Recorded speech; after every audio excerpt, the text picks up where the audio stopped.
All new at 5:30, lavish cruises on the Chesapeake Bay, a luxury yacht with full staff, free alcohol, and flowing food as well. Tonight, the D.C. Attorney General says that it was all part of an illegal kickback scheme for real estate agents to steer customers to a local title insurance company. Our chief investigative reporter Eric Flack is digging into the impact this had on the home buyers caught in the middle.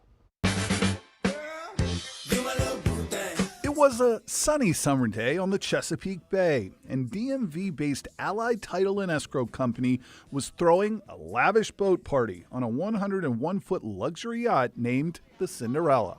Living in the sunlight, loving in the moonlight, having a wonderful time. Social media posts from the dozens of real estate agents who allegedly partied on the company's dime that day and from Allied Title itself are at the center of a sweeping investigation by the D.C. Attorney General's office into alleged widespread use of illegal kickbacks in the district's title insurance market. There was a collusive scheme between the closing companies, the title companies, and agents to effectively kick back money to the agents in exchange for referring clients to the closing companies. Title insurance is required by most lenders for home loans, and real estate agents commonly suggest title companies to their clients. But both federal and district law prohibits kickbacks for the referral of specific title insurance companies. In addition to those yacht parties on the Chesapeake, Schwab accused Allied of giving real estate agents a split of the profits the companies made from the home buyers they referred. The agents were being paid to refer their clients to closing companies, therefore creating not a competitive field, but an uneven playing field. Schwab said the lack of competition ultimately drives up prices for home buyers who aren't encouraged by their agents to shop around. But despite agreeing to pay $1.9 million to settle the case with the AG's office, Allied's CEO told WUSA 9 in an email the allegations aren't true. Allied Title and Escrow denies that it engaged in any sort of a kickback scheme or that it did anything to prevent customers from choosing any of the hundreds of title companies in the area, the CEO wrote.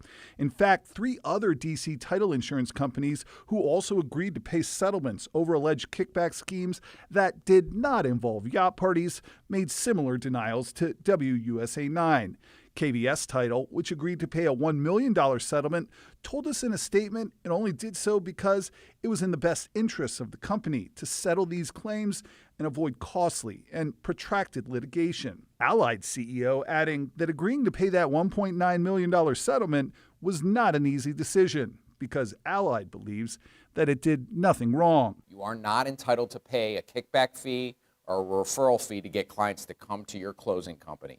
Whether you pay it in cash, whether you pay it in interest in shell companies, whether you pay it in lavish yacht parties, it violates the law.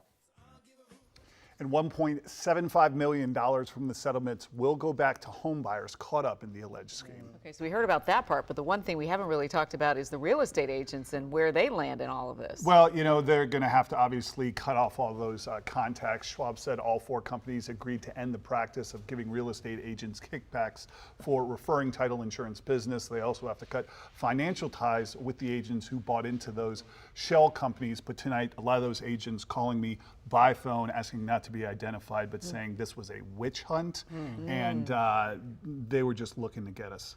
And we didn't do anything wrong. There's so much attention paid to right now the real estate industry, not only because of the rule changes, but for things like this, potentially that could protect consumers and get their money back if they've lost it. Trying to get that proper balance. Yes, absolutely. Eric Flack, thank you so much.